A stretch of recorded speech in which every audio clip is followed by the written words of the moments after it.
আসসালামু আলাইকুম ভাইরা। ভেক্টর মেকানিক্সের সেন্ট্রয়েডের সাহায্যে এরিয়া এবং ভলিউম নির্ণয়ের সংক্রান্ত প্রবলেমগুলোতে আপনাদের কিছুটা সমস্যা ছিল, সেই ব্যাপারে আজকে আলোচনা করব। প্যাপাস গাল্ডিনাস থিওরেম, এটা মূলত দুইটি থিওরেম।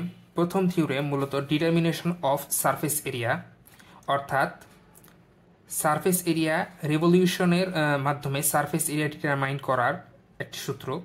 দ্বিতীয় থিওরেমটি মূলত ডিটারমিনেশন অফ ভলিউম, অর্থাৎ রেভলিউশনের মাধ্যমে যে ভলিউম সৃষ্টি হয়, যে ভলিউম ফর্ম হয়, সেই ভলিউমের কীভাবে নির্ণয় করব সেই নির্ণয়ের প্রসিডিউর।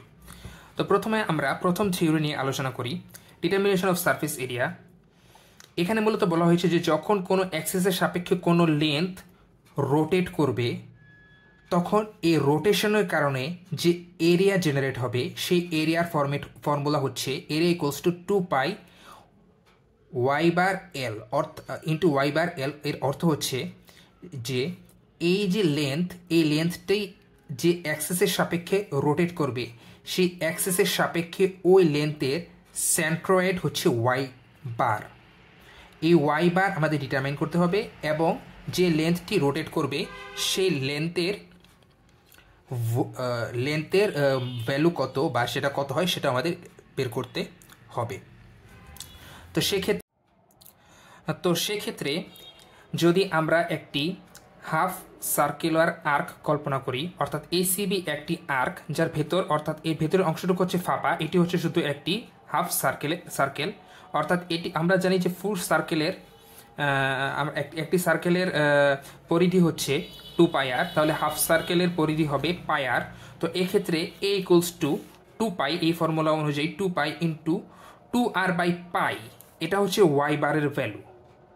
y/বারের ভ্যালু এটা 2π আর কীভাবে হলো এটা আমরা একটু বোঝার চেষ্টা করি। এক্ষেত্রে এই যে এই আর্ক এসিবি, এটা মূলত এই অ্যাক্সিসের সাপেক্ষে যখন রোটেট করবে তখন একটি হলো স্ফেয়ার ক্রিয়েট হবে, অর্থাৎ ভেতরটা ফাঁপা একটি স্ফেয়ার ক্রিয়েট হবে, অর্থাৎ একটি গোলক তৈরি হবে। সেই গোলকের সারফেস এরিয়া আমরা ডিটারমাইন করতেছি এখানে।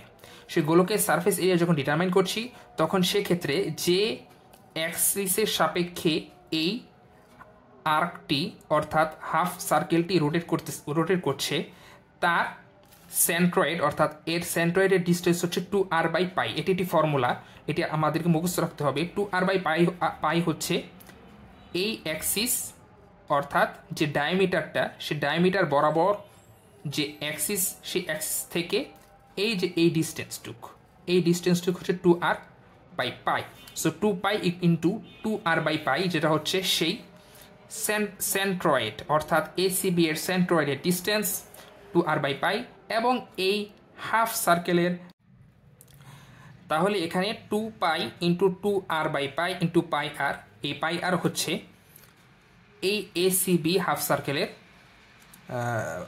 পরিধি। সুতরাং a ইকুয়ালস টু 4πr²। আমরা জানি যে গোলকের পৃষ্ঠচ্ছেদের ক্ষেত্রফল, অর্থাৎ surface area equals two 4πr², যেটা আমরা জানি। অর্থাৎ প্যাপাস গাল্ডিনাস থিওরির মাধ্যমে যে রেভলিউশনের মাধ্যমে যে সারফেস এরিয়া জেনারেট হয়, সেটা আমরা এই ফর্মুলা থেকে প্রমাণ করতে পারলাম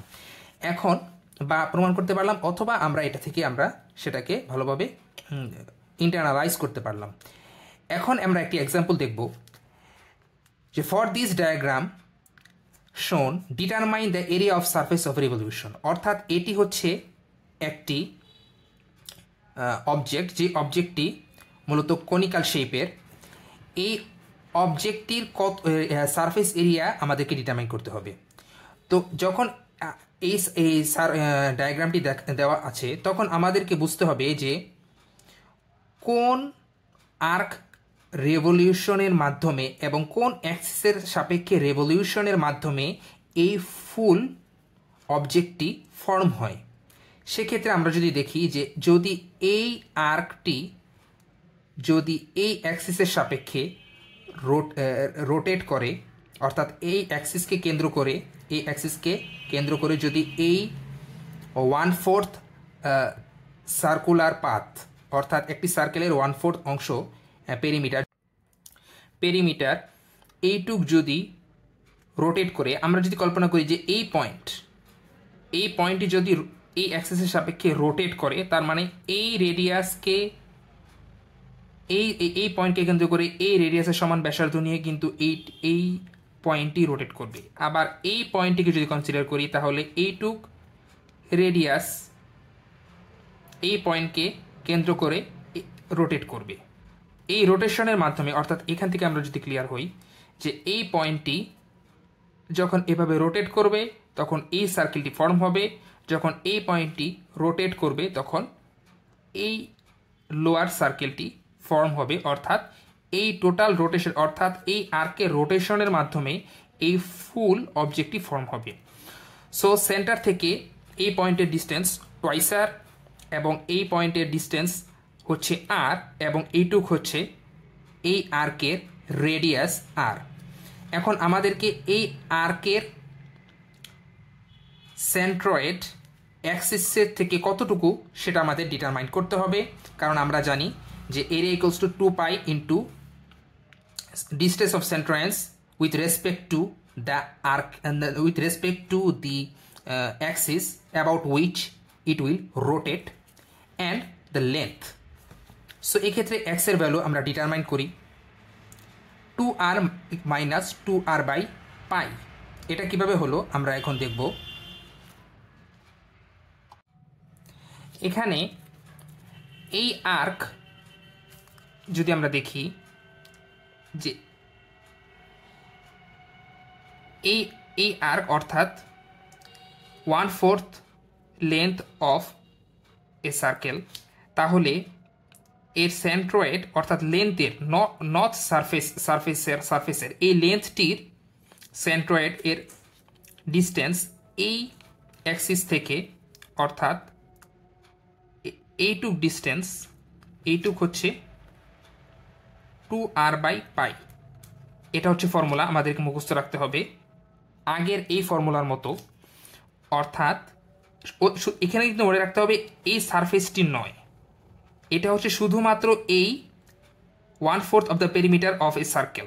এইটার সেন্ট্রয়েড এর ডিস্টেন্স হচ্ছে 2r by পাই। সো তাহলে সেক্ষেত্রে আমাদের এই অবজেক্টের ক্ষেত্রে কিন্তু অ্যাক্সিস হচ্ছে এই লাইনটি হচ্ছে অ্যাক্সিস, আর এই আর্কের সেন্ট্রয়েড হচ্ছে এই লাইনের সাপেক্ষে এইটুক হচ্ছে 2r by পাই, যেটা আমরা এই ফর্মুলা থেকে পেলাম। তাহলে এইখানে এই অ্যাক্সিস থেকে অর্থাৎ অবজেক্টটির অ্যাক্সিস থেকে ডিস্টেন্স হচ্ছে 2r minus 2r by পাই, অর্থাৎ এই পুরোটুক থেকে 2r থেকে এইটুক যদি আমরা সাবট্রাকশন করি তাহলে পাবো, অর্থাৎ 2r minus 2r by pi, 2r 1 minus 1 by পাই হচ্ছে এই অবজেক্টটির জন্য অ্যাক্সিস থেকে সেন্ট্রয়েড। তাহলে আমরা এই অবজেক্টটি ফর্ম করার জন্য যে আর্কটি রোটেট করতে হবে সেই আর্কটির এই অ্যাক্সিসের থেকে এই আর্কের সেন্ট্রয়েডের ডিস্টেন্স পেয়ে গেলাম। এখন যদি আমরা ফর্মুলা ইউজ করি, অর্থাৎ a equals to 2 pi x bar into L অর্থাৎ আর্কের লেন্থ, সেখান থেকে আমরা পাচ্ছি 2 pi into 2r 1 minus 1 by r, যেটা আমরা এই মাত্র এখান থেকে পেলাম, ইন্টু এই আর্কের লেন্থ।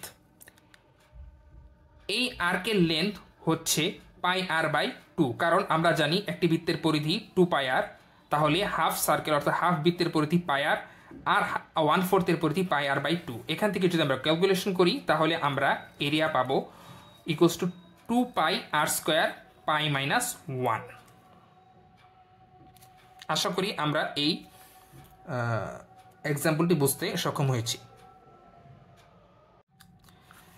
এখন এই সেম অবজেক্টটির ক্ষেত্রে যদি বলা হয় যে if the object is subject to paint by blue with a thickness of 2 mm, determine the total amount of paint required r equals to 3 cm।